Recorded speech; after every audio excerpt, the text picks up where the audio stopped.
तू ते शिवाला प्रसादामधून गुंगीचं औषध देतेस ना, त्याचं प्रमाण आपण वाढवलं तर शिवा लवकर. म्हटलं होतं ना काही कामाची नसणारी आयडिया. अरे त्या प्रसादामुळे ती मेली तर तो प्रसाद कोण खाऊ घालत होतं? शांताबाई. अडकलो ना आपण. हा म्हणून मी तुला म्हणते तू काही करू नकोस. मी बरोबर सगळं करतेय. तू शांत राहा. शांताबाई आहे ना प्रत्येक काम शांततेत करते. तुझ्यासारखं नाही आहे अति घाई संकटात नाही. वाचतोस ना ठिकठिकाणी असतं ना लिहिलेलं. हो हो हो हो. फक्त एका गोष्टीची खात्री करायला हवी. आता कोणत्या? ती शिवाय ना या दुःखात अशी बुडून गेली पाहिजे. या दुःखात तिला बाहेरच येऊ द्यायचं नाही. म्हणजे मग तो प्रसाद खाऊ घालण्याच्या निमित्ताने हळूहळू हळूहळू तिला त्या प्रसादातून गुंगीचं औषध देता येईल आपल्याला. एकदम मारून टाकायची नाही तिला, कळलं?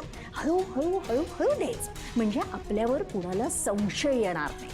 कळतंय का? करेक्ट. असंच करूया. हे बघ, ती जास्तीत जास्त दुःखात कशी राहील हे आम्ही बघतो. तू फक्त रेडी राहा.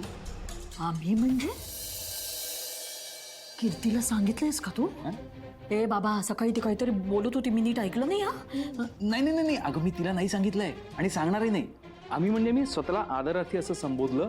पण अगं नाही तिला सांगणार, आणि जरी सांगितलं तरी तुला विचारून मगच सांगितलं. झालं? तिला सांगायचंच नाहीये हा मुद्दा आहे की नाही.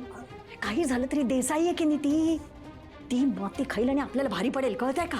अगं पण तुझ्या लक्षात येतंय का आज तिच्या नकळत का होईना तिने आपल्याला मदत नाही का केली? अरे हे बघ, ती मदत करो नाही तर न करो तिच्यापासनं ही गोष्ट लपवायची एवढं लक्षात ठेव. Okay okay. आणि आता निघित नाही ते प्रवचन भजन चाललंय.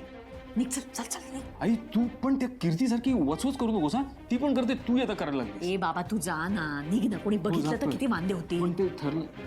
हो जातो.